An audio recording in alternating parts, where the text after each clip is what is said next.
नहीं किस रूप में आकर नारायण मिल जाएगा। निर्मल मन के दर्पण में वह राम के दर्शन पाएगा। पता नहीं किस रूप में आकर नारायण मिल जाएगा। निर्मल मन के दर्पण में वह राम के दर्शन पाएगा। पता नहीं किस रूप में आकर। परमपिता परमात्मा, सारी सृष्टि के रचनहार, कुल मालिक, असंख्य ब्रह्मांडों के स्वामी, जगत गुरु, तीनों लोकों में प्रवेश करके सबका पालन पोषण करने वाले राजाधिराज, आत्माधार, नाथों के नाथ, देवों के देव महादेव, सर्वेश्वर महेश्वर, मृत्युंजय, अजरो अमर, आदि अनादि, सनातनी प्रभु, जगत पिता जगदीश्वर, श्री श्री 1008 की उपाधि के वास्तविक अधिकारी, अकाल मूरत, शब्द स्वरूपी राम, वासुदेव, सर्वगतम ब्रह्म, परम पूज्य, परम दयालु, परम धनी, परम संत, परम पुरुष, परम हंस, राजेश्वर, संत शिरोमणि सतगुरु रामपाल जी भगवान के चरण कमल में देश विदेश से हम सभी सत्सेवक भाई बहनों का अनंत कोटि दंडवत प्रणाम। सत्साई भाई और बहनों, आप जितने भी मेरे जगत वाले भाई बहन हैं जो अभी संत रामपाल जी भगवान का सत्संग सुन रहे हैं, आप में से बहुत सारे भाई बहन ऐसे भी हैं जो संत रामपाल जी भगवान से यानी अपने ही पिता से, जिन्होंने सारी सृष्टि की उत्पत्ति की है, आज जितने भी जीव जंतु 84 लाख योनियों में इस पृथ्वी पे, इस ब्रह्मांड में आप देखते हैं, सुनते हैं, उन सभी प्राणियों की उत्पत्ति पूर्ण परमेश्वर कबीर देव सतगुरु रामपाल जी भगवान ने ही की है। थोड़ी सी अज्ञानता में, लोगों के बहकावे में आके, कुछ अपनी मंद बुद्धिता के चलते, क्योंकि हम हिंदुओं की सबसे बड़ी कमजोरी है, हम लोग देखा देखी में बहुत चलते हैं, आंखों पे काली पट्टी बांध के बहुत चलते हैं, भेड़ चाल में बहुत चलते हैं। इतने सारे ग्रंथ, 4 वेद, 6 शास्त्र, 18 पुराण, मनु स्मृति और दुनिया भर के ग्रंथ, साहित्य ऋषि मुनि लिख कर चले गए हैं, लेकिन हम में से कोई भी व्यक्ति उनको नहीं पढ़ता है। 2-4%, वो भी एक जाति विशेष के लोग जिनको ब्राह्मण कहते हैं, जिनको पंडित कहते हैं, उन्होंने अपने घर पे लाके रखे हुए हैं, लेकिन पढ़ते वो भी नहीं है, धूल जमी हुई है। और अगर उनको पढ़ा भी होगा तो कहते हैं गुरु बिन वेद पढ़े जो प्राणी, समझे न सार रहे अज्ञानी। बिना तत्वदर्शी संत की शरण के, बिना पूर्ण संत की शरण के यदि आप उन शास्त्रों को पढ़ना भी चाहोगे, आपने चाहे MBBS कर रखी है, आपने PhD कर रखी है साहित्य में, आप धर्म के ऊपर रिसर्च कर रहे हैं, फिर भी आप अध्यात्म के विषय में ABCD भी नहीं जान सकते जब तक आपका गुरु पूर्ण ज्ञानी ना हो। और वर्तमान में पूर्ण ज्ञानी गुरु, पूर्ण संत जो इन सदग्रंथों का सार निकाल के समझा सकता है, वो केवल संत रामपाल जी भगवान हैं। खैर छोड़िए, हम सीधे अपने पॉइंट पे आते हैं। जब हमारी वीडियो सोशल मीडिया पे डलते हैं और लोग संत रामपाल जी का सत्संग सुनना शुरू करते हैं, क्योंकि ये सत्य ज्ञान है। आज से पहले ये ज्ञान धरती पे नहीं था, कोई बताने वाला नहीं था। ज्ञान तो शास्त्रों में था, लेकिन शास्त्रों से निकाल के कोई यथार्थ रूप में बताने वाला नहीं था। तो जैसे ही लोग सत्संग सुनते हैं संत रामपाल जी के, तो ज्ञान में तो कोई कमी निकाल ही नहीं सकते, क्योंकि ज्ञान तो शास्त्र प्रमाणित है। फिर उनके मन में एक शंका आ जाती है छोटी सी, कि संत रामपाल जी भगवान कैसे हो सकते हैं, संत रामपाल जी स्वयं कबीर परमात्मा कैसे हो सकते हैं, वे परमेश्वर कैसे होते हैं, सृष्टि के उत्पत्तिकर्ता कैसे हो सकते हैं। क्योंकि लोकवेद के आधार से हमने सृष्टि का उत्पत्तिकर्ता ब्रह्मा जी को मान रखा है, जबकि आने वाली वीडियो में आपको बताएंगे गुरुदेव के ज्ञान आधार से कि ब्रह्मा जी ने सृष्टि की उत्पत्ति नहीं करी है। ब्रह्मा जी को खुद को अपनी उत्पत्ति का नहीं पता कि मैं कहां से पैदा हो गया, मेरे माँ बाप कौन हैं। आपके ब्रह्म पुराण से, श्रीमद् देवी भागवत से। तो फिर उन भाई बहनों को एक शंका सी हो जाती है कि यार संत रामपाल जी के जो भगत हैं, और विशेषकर संत रामपाल जी की संगत में दो ग्रुप हैं। एक ग्रुप जो है उनका परिवार चला रहा है, दूसरा ग्रुप है ये सत्सेवकों का ग्रुप है, साध संगति वाला। और ये साध संगत से जुड़े हुए जितने भी व्यक्ति हैं ये कहते हैं कि हमारे गुरुजी खुद ही कबीर परमात्मा हैं, उन्होंने खुद ही सारी सृष्टि की उत्पत्ति की है। 6 दिन में सृष्टि रच के 7वें दिन जो तख्त पे जा विराजा वो अल्लाहु अकबर संत रामपाल जी भगवान है, वो बाखबर, वो पैगंबर संत रामपाल जी हैं। फिर उनके कमेंट्स आते हैं और ऐसे ही बहुत सारे भाई बहनों के दास के पास में कमेंट्स आए। उन्होंने अपनी शंका जाहिर की और उनकी शंका है कि संत रामपाल जी तो 60-70 साल पहले आए हैं।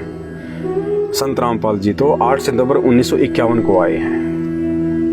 वे सृष्टि के उत्पत्तिकर्ता कैसे हो सकते हैं? आज से पहले तो 3 युग बीत चुके हैं और जो चौथा युग ये कलयुग चल रहा है ये भी लगभग 5,500 वर्ष बीत चुका है। तो संत रामपाल जी तो अभी 50-60 साल पहले आए हैं, वो सृष्टि के उत्पत्तिकर्ता कैसे हो सकते हैं? बहुत ही कॉमन सा क्वेश्चन है, लेकिन उन लोगों के लिए तो पहाड़ समान है जो अभी संत रामपाल जी के द्वारा दिए गए सत्य ज्ञान से अपरिचित हैं। दास आपकी शंका का समाधान गुरुदेव के ज्ञान आधार से और जिन महापुरुषों को आप भगवान मान के पूजते हैं उन्हीं का उदाहरण देके आपको समझाएंगे। आपकी शंका है कि संत रामपाल जी तो 60-70 साल पहले आए हैं, इससे पहले तो 3 युग बीत चुके हैं, ये भगवान कैसे हो सकते हैं?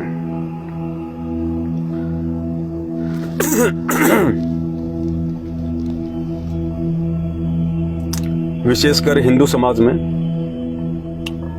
भगवान श्री राम और भगवान श्री कृष्ण जी को परमात्मा माना जाता है, पूर्ण ब्रह्म माना जाता है। अब मैं आपसे सवाल करूं कि श्री कृष्ण जी आज से लगभग 5,500 साल पहले द्वापर युग में आए थे। श्री कृष्ण जी से पहले तो सतयुग बीत चुका, त्रेता युग बीत चुका, तो श्री कृष्ण जी भगवान कैसे हुए? श्री कृष्ण जी कैसे भगवान हो जाएंगे? वो तो द्वापर में आए थे लगभग 5,500 वर्ष पहले। उससे पहले तो त्रेता और सतयुग कई लाखों वर्ष का समय बीत चुका है। त्रेता युग के लोग तो जानते ही नहीं थे श्री कृष्ण जी कौन है, क्योंकि श्री कृष्ण जी का तो जन्म ही त्रेता युग के बाद में हुआ है। सतयुग के प्राणी भी नहीं जानते थे श्री कृष्ण कौन है, तो श्री कृष्ण जी भगवान कैसे हो गए? श्री कृष्ण जी का तो जन्म ही द्वापर युग के लास्ट में हुआ है। उससे पहले तो पूरा द्वापर युग बीत गया, त्रेता युग पूरा बीत गया, सतयुग पूरा बीत गया। ऐसे ही श्री रामचंद्र जी जो कि त्रेता युग के लास्ट में आए थे, तो सतयुग में भी तो प्राणी थे, सतयुग में भी तो इंसान थे, वो भी तो भक्ति किया करते थे। वो किसकी भक्ति करते थे? सतयुग के प्राणी तो जानते ही नहीं थे राम कौन है, क्योंकि राम का तो जन्म ही सतयुग के बाद में त्रेता युग में हुआ है। तो श्री रामचंद्र जी भगवान कैसे हो गए भाई? कैसे भगवान हो गए श्री रामचंद्र जी? देखो, हर चीज का समाधान हमारे शास्त्रों में मिलेगा, लेकिन वो समाधान केवल तत्वदर्शी संत ही निकाल के दे सकता है, वरना हमारी बुद्धि वहां तक नहीं जा सकती। आप श्री राम और श्री कृष्ण जी को श्री विष्णु जी का अवतार मानते हैं कि श्री विष्णु जी ने अवतार धारण किया। अवतार का मतलब पूज्य गुरुदेव जी ने बताया, ऊपर के लोकों से नीचे उतर के आना और फिर अपनी लीला करना, उसको कहते हैं अवतार। यानी भगवान अपने लोक से नीचे उतरते हैं, एक सामान्य व्यक्ति का रूप धारण करते हैं और उसके बाद में भगवान एक लीला करते हैं, उसको कहते हैं अवतार। तो भगवान विष्णु जो कि 3 लोक के स्वामी हैं, वो त्रेता युग में रामचंद्र जी के रूप में आए। आप उनको रामचंद्र कहो चाहे आप उनको भगवान विष्णु कहो, एक ही बात है, क्योंकि भगवान विष्णु ने ही रामचंद्र रूप में अवतार धारण किया था। उसके बाद द्वापर युग में वही भगवान विष्णु श्री कृष्ण जी के रूप में अवतरित हुए, उनका अवतार हुआ। तो श्री कृष्ण जी कहो चाहे भगवान विष्णु कहो, बात एक ही है। तो एक रूप में तो भगवान कहां बैठे हुए हैं? विष्णु लोक में, विष्णु नाम से। और दूसरे रूप में वही भगवान, वही विष्णु भगवान रामचंद्र रूप में त्रेता युग में लीला कर रहे हैं। वही विष्णु भगवान दूसरे रूप में द्वापर युग में अपनी लीला कर रहे हैं। तो इसी प्रकार जो पूर्ण परमात्मा है, जो पूर्ण परमेश्वर हैं, उनका वैदिक नाम है कबीर देव। और वो कबीर परमात्मा भिन्न भिन्न युगों में जब चाहे इस पृथ्वी पे अवतार धारण करके, अवतार यानी स्वयं ही वो परमात्मा नीचे उतर के अपनी लीला करता है। जैसे वास्तविक नाम तो उनका भगवान विष्णु है, जो 3 लोक के भगवान है विष्णु। लेकिन जब त्रेता युग में आए तो वो रामचंद्र नाम से आए, द्वापर में आए तो श्री कृष्ण नाम से आए। इसी प्रकार इन सब के ऊपर जो भगवान है, जिन्होंने सारी सृष्टि की रचना की है, क्योंकि ब्रह्मा विष्णु महेश के लोकों से ऊपर तो बहुत ज्यादा सृष्टि है, और भी लोक हैं जिसकी जानकारी आपको आपके गुरुदेव नहीं दे पाएंगे, केवल तत्वदर्शी संत ही देगा। तो वो सारी सृष्टि का रचनहार वो कबीर देव, कबीर परमात्मा विष्णु भगवान की तरह भिन्न भिन्न रूप और भिन्न भिन्न नामों से आते रहते हैं। सतयुग में वो कबीर परमात्मा सत सुकृत नाम से आए थे। त्रेता में वो कबीर परमात्मा मुनिंद्र ऋषि के नाम से आए थे।